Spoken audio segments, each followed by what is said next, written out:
Bismillahirrahmanirrahim. Assalamualaikum warahmatullahi wabarakatuh.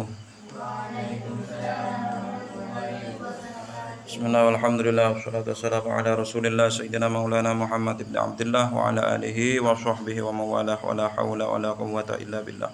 Rabbi shrah li sadri wa yassir li amri wahlul 'uqdatam min lisani yafqahu qawli, amma ba'du. Ila hadratin Nabi Mustafa Sayyidina Muhammadin sallallahu alaihi wasallam wa ala alihi wa azwajihi wa dhurriyyatihi wa ikhwanihi wa sahabati wal qarabati wat tabi'in wa tabi'it tabi'in lahum bi ihsanin ila yaumiddin wa ila jami'il anbiya wal mursalin wa syuhada as-salihin wa jami'il malaikatil muqarrabin thumma khususan ila sahibi hadzal kitab Asy-Syaikh Abdul Wahhab Asy-Sya'rani rahimahullah taala thumma khususan ila Syekhina Kiai Muhammad Khalil bin Abdul Latif Al-Banggalani wa Kiai thumma khususan ila Kiai Abdullah Yaqin wa Hamidah wa Kiai Irsyad wa Maimunah wa Kiai Harun wa Khadijah wa Kiai Abdul Yaqin bin Qidam wa Hamidati. Alhamdulillah lahumul Fatihah. A'udzu billahi minasy syaithanir rajim. Bismillahirrahmanirrahim. Alhamdulillahi rabbil alamin arrahmanir rahim maliki yaumiddin iyyaka na'budu wa iyyaka nasta'in ihdinas siratal mustaqim siratal ladzina an'amta 'alaihim ghairil maghdubi 'alaihim waladdallin rabbi ighfirli wa liwalidayya amin. Bismillahirrahmanirrahim. Qala al-musannif rahimahullahu ta'ala wa nafa'ana bihi wa bi'ulumihi wa bi'ulumikum fid dharain amin. Bismillahirrahmanirrahim. Alhamdulillahi rabbil alamin. Wassalatu wassalamu ala sayyidina Muhammadin wa ala alihi wa sahbihi wasallam. Alhamdulillah, alhamdu utawi sekabehane puji lillahi iku kaduwe Allah rabbil alamina kang mangerani alam kabeh. Wassalatu lan utawi rahmat ta'zim wassalamu lan keselamatan ala sayyidina iku muga tetep ing atase Gusti kita Muhammadin rupane Kanjeng Nabi Muhammad wa ala alihi lan ing atase pira-pira keluargane Kanjeng Nabi wa sahbihi lan pira-pira sahabate Kanjeng Nabi wasallam lan muga paring keselamatan sapa Allah.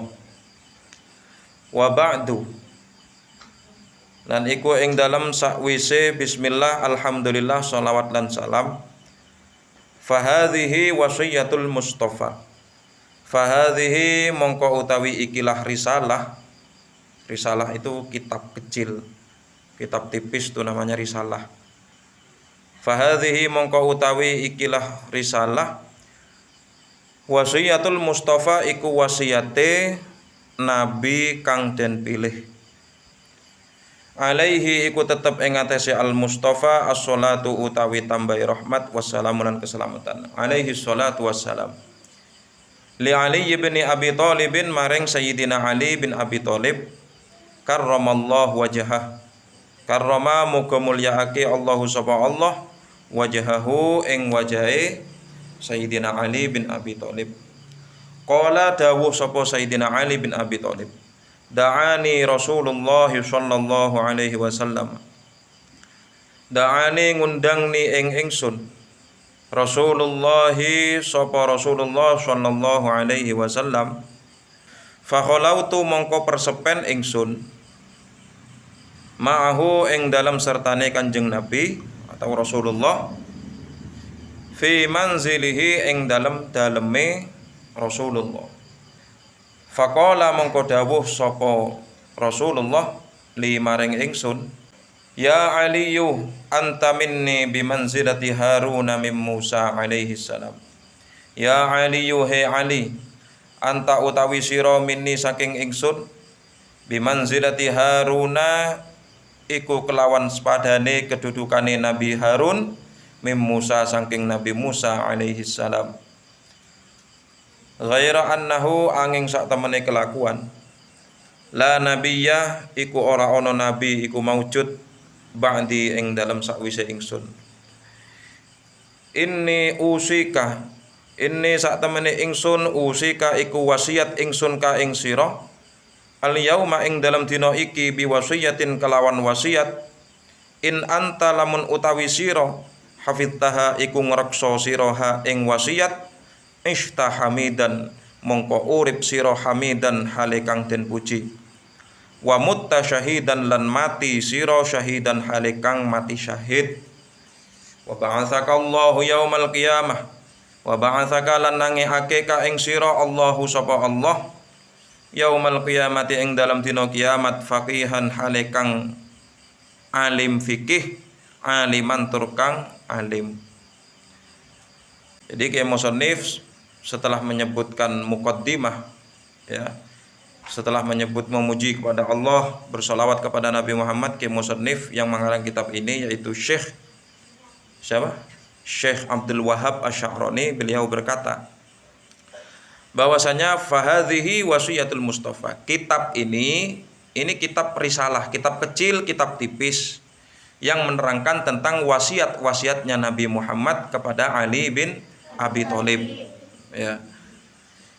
Karramallahu wajhah. Makanya ulama sahabat yang lain, sahabat Abu Bakar itu pasti radhiyallahu anhu. Umar bin Khattab radhiyallahu anhu. Utsman bin Affan radhiyallahu anhu. Semua sahabat-sahabat Nabi itu radhiyallahu anhu. Kalau Ali bin Abi Thalib itu karramallahu wajhah. Kalau misalnya pakai radhiyallahu anhu enggak apa-apa. Kenapa kok karramallahu wajhah? Artinya apa? Mudah-mudahan Allah memuliakan wajahnya Ali bin Abi Thalib. Kenapa kok seperti itu? Karena Ali bin Abi Thalib semenjak kecil sampai beliau dewasa itu tidak pernah melihat kemaluannya sendiri. Makanya dimuliakan wajahnya oleh Allah. Tidak pernah melihat kemaluannya sendiri. Sayyidina Ali bin Abi Thalib. Jadi kalau beliau kencing itu cuma dipegang, tapi tidak sampai dilihat ya kemaluannya. Kalau kita udah berapa kali bukan cuma dipegang, cer-lecer ya kan. Nah, jadi kitab ini menerangkan tentang wasiat-wasiat Nabi Muhammad kepada Ali bin Abi Thalib. Sayyidina Ali bin Abi Thalib berkata, "Da'ani Rasulullah sallallahu alaihi wasallam." Aku dipanggil oleh Rasulullah. Aku dipanggil oleh Nabi Muhammad. Fa khalawtu ma'ahu fi manzilihi. Maka kemudian kita berdua sedang ada di dalam rumahnya Nabi Muhammad. Ada di dalam rumahnya Rasulullah. Faqala li, maka kemudian Rasulullah berkata kepadaku, "Ya Ali, yuhai Ali, anta minni bimanzilati Harun min Musa." Ya Ali, kamu adalah bagian dariku. Ya, kata Rasulullah, anta minni bimanzilati Harun min Musa. Anta minni, kamu adalah bagian dariku. Sama kedudukannya seperti Nabi Harun dan Nabi Musa. Ghaira annahu la nabiyya ba'di. Hanya saja tidak ada nabi setelahku. Ya. Jadi Nabi Musa, Nabi Harun sama Nabi Harun itu saudara. Sayyidina Ali dan dengan Rasulullah Nabi Muhammad juga saudara. Hanya saja tidak ada nabi lagi setelah Nabi Muhammad. Kemudian Nabi Muhammad berkata kepada Ali bin Abi Thalib, "Inni usika al-yauma biwasiyatin in anta hafidtaha ishtahamidan." Sesungguhnya aku akan berwasiat kepadamu pada hari ini. Biwasiyatin, dengan wasiat, in anta hafidtaha. Jika kamu menjaga wasiat ini, ishtahamidan, maka hidup kamu akan terpuji. Wa mutta syahidan, dan kamu nanti akan mati dalam keadaan syahid. Ya. Wa ba'atsakallahu yaumal qiyamati faqihan aliman. Dan Allah membangkitkan kamu dari kuburan kamu nanti di hari kiamat, kamu dalam keadaan kamu dibangkitkan seperti orang yang alim fikih, seperti orang yang sangat alim. Apabila kita menjaga wasiat-wasiat Nabi. Ya, wasiat-wasiat Nabi itu bukan hanya kepada Ali bin Abi Thalib, tapi terhadap kita semua umat Nabi Muhammad. Jadi seperti itu. Jadi ada beberapa keuntungan jika kita menjaga wasiat-wasiat Nabi, mengamalkan wasiat-wasiat Nabi Muhammad. Ya, apa saja hidupnya kita akan terpuji. Yang kedua, mati kita insya Allah akan menjadi orang yang mati syahid. Ya, maka kemudian nanti ketika kita dibangkitkan dari kubur ketika hari kiamat, oleh Allah dibangkitkan dalam keadaan paham ilmu fikih, alim fikih dan juga orang alim.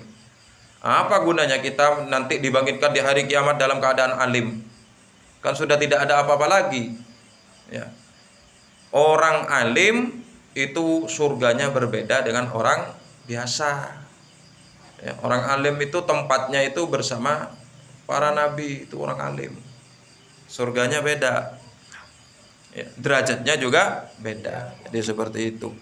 Apa saja wasiat Rasulullah, wasiat Nabi Muhammad kepada Ali bin Abi Thalib?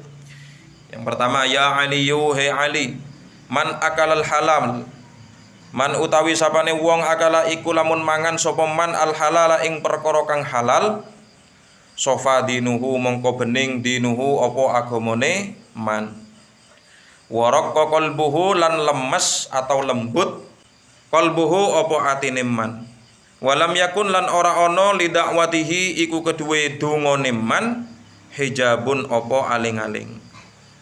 Jadi wasiat Nabi yang pertama yaitu ya Aliyu, hei Ali, barang siapa yang makan barang yang halal, ya, barang siapa yang memakan sesuatu yang halal, ya, sofa dinuhu, maka hatinya akan sofa dinuhu, maka agamanya akan bersih, bening, ya, waraqqa qalbuhu, hatinya akan lembut, walam yakun lidakwatihi syai'an, walam yakun lidakwatihi hijabun, tidak ada penghalang bagi doanya.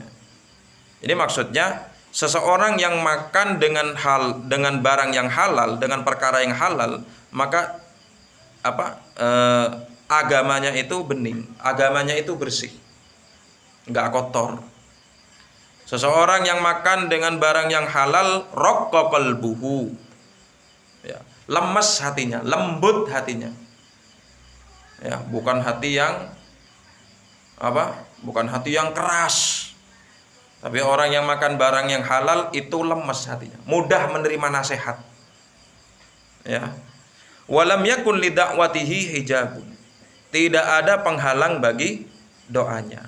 Jadi seperti itu. Jadi kalau ingin terkabul doanya, usahakanlah makan makanan yang halal. Seseorang yang makan dengan makanan yang halal, ya, itu doanya insya Allah mustajab. Jadi seperti itu.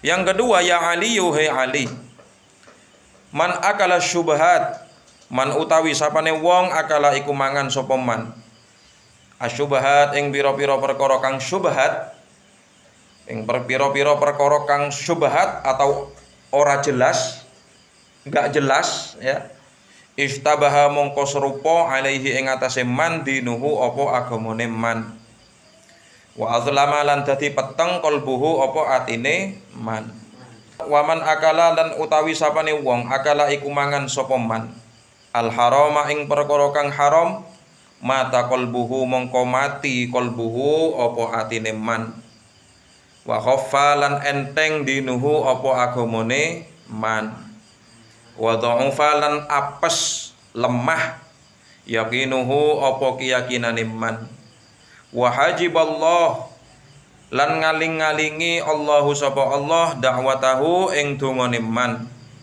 wa qallat lan siti ibadatuhu apa ibadahe man. Nasihat yang kedua, wasiat yang kedua dari Nabi Muhammad, beliau mengatakan ya Ali, yuhai Ali, man akala syubhat, ya, barang siapa yang memakan barang syubhat. Barang syubhat itu adalah sesuatu barang yang tidak jelas halal haramnya, ya, tidak jelas ini halal apa haram, itu gak jelas, itu namanya syubhat. Seseorang yang makan dari barang yang syubhat, yang gak jelas asal usulnya, yang tidak jelas hukumnya, yang tidak jelas cara mengolahnya, ya, dimakan aja itu, maka ishtabaha alaihi dinuhu, maka agamanya orang itu juga tidak jelas, kacau, ya, agamanya nggak jelas. Kenapa? Karena sering memakan barang yang syubhat. Jadi syubhat itu nggak jelas, Apakah ini halal? Apakah ini haram? Apakah makanan ini makruh? Ya, makruh masih boleh dimakan. Kalau haram nggak boleh dimakan. Ya.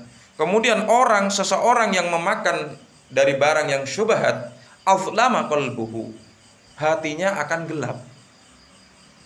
Ya, kalau hatinya gelap berarti hatinya hitam. Kalau hatinya hitam ya berarti sesat sudah. Nyarang lanyar, Mas. Ya, ini barang yang syubhat. Sesuatu yang tidak jelas halal dan haramnya. Kemudian waman akalal haram. Kata Nabi, dan barang siapa yang memakan barang yang haram, mata qalbuhu, mati hatinya orang itu. Jadi seseorang yang makan dengan barang yang haram, baik itu cara mendapatkannya dari mana, apakah dari mencuri, apakah dari korupsi, apakah dari menyogok dan lain-lainnya, ya, sesuatu yang haram, ya, maka mati hatinya. Orang itu akan mati hatinya. Ya kalau sudah mati ya berarti nggak bisa menerima nasihat. Artinya orang itu udah nggak punya hati. Makanya coba kalian lihat begal-begal itu, ya, begal-begal itu yang diambil motornya orangnya juga dibunuh. Kenapa kok tega seperti itu? Karena udah nggak punya hati. Apalagi begal-begal anak-anak kecil, ya, udah dicuri, dibunuh, dipenggal kepalanya. Kok tega? Karena udah nggak punya hati. Kenapa nggak punya hati? Gelap hatinya, mati hatinya. Karena sering memakan barang yang haram. Ya.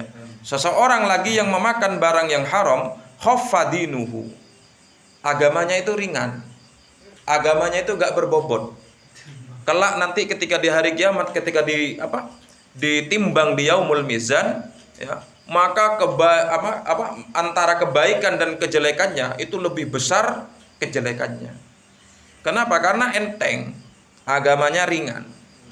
Kenapa kok seperti itu? Karena sering memakan barang yang haram. Ya. Kemudian seseorang yang memakan barang yang haram, dha'ufa yaqinuhu, lemah keyakinannya kepada Allah.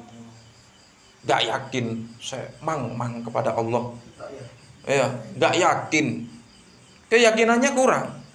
Ini seseorang yang sering memakan barang yang haram. Kemudian wahajiballahu da'watahu, Allah menutupi, Allah menghalangi doanya. Artinya doanya tertolak. Seseorang yang makan barang yang haram, walaupun mau berdoa dimanapun, tapi kalau sering makan barang yang haram, ya, maka orang itu doanya akan ditolak. Doanya akan dihalangi oleh Allah.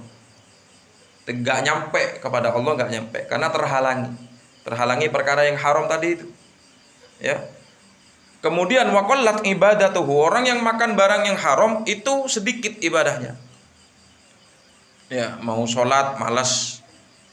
Makanya orang yang sering makan barang-barang yang haram, ya, hasil dari mencuri, hasil dari ataupun dari jenis makanannya. Saya nggak pernah makan babi, tapi saya pengen nyoba bagaimana sih dagingnya babi itu. Ya, udah tahu babi haram, ya, sama itu juga seperti itu. Ya, agamanya ringan, keyakinannya lemah, kemudian hatinya akan mati. Atau cara mengolahnya, yang kalian makan ikan, ayam, sapi, kambing, ya, boleh nggak makan ayam? Boleh. Apalagi dijadikan ayam crispy, apalagi dijadikan ayam panggang.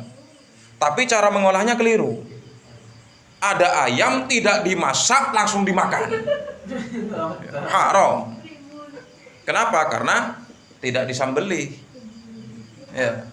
Ini kalau tidak disambeli itu istilahnya makan Batang, bangke, ya kan? Cara mengolahnya juga seperti itu. Sama, seseorang yang memakan dengan barang yang haram bukan cuma cara mendapatkannya, tapi hukum daripada makanannya itu, cara mengolahnya, makanannya, ya. Makan jambu boleh, makan apel boleh, makan mangga boleh, tapi dari mana? Nyolong haram. Ya. Makan daging boleh, Disembelih. Oh iya boleh. Tapi apa? Anjing yang dimakan. Oh, haram. Apa yang dimakan? Babi yang dimakan. Haram. Ya. Enggak, saya makan ayam. Saya makan sapi. Disembelih enggak? Enggak, langsung dimakan. Oh, haram. Seseorang yang makan barang yang haram, maka hatinya akan mati. Mata qalbuhu wa khaffa dinuhu wa dha'ufa yaqinuhu. Lemah keyakinan kepada Allah. Wa hajiballahu da'watahu. Kemudian Allah menutupi atau menghalang-halangi doanya, atau doanya tertolak, tidak diterima oleh Allah. Wa qallat ibadatuhu. Orang yang makan barang yang haram, sedikit ibadahnya. Ya, seperti itu. Ya, saya kira cukup. Ya aliyu idza ghadaballahu ala ahadin wallahu taala a'lam bisawab. Fa ya rabbi waffiqni. Assalamualaikum warahmatullahi wabarakatuh.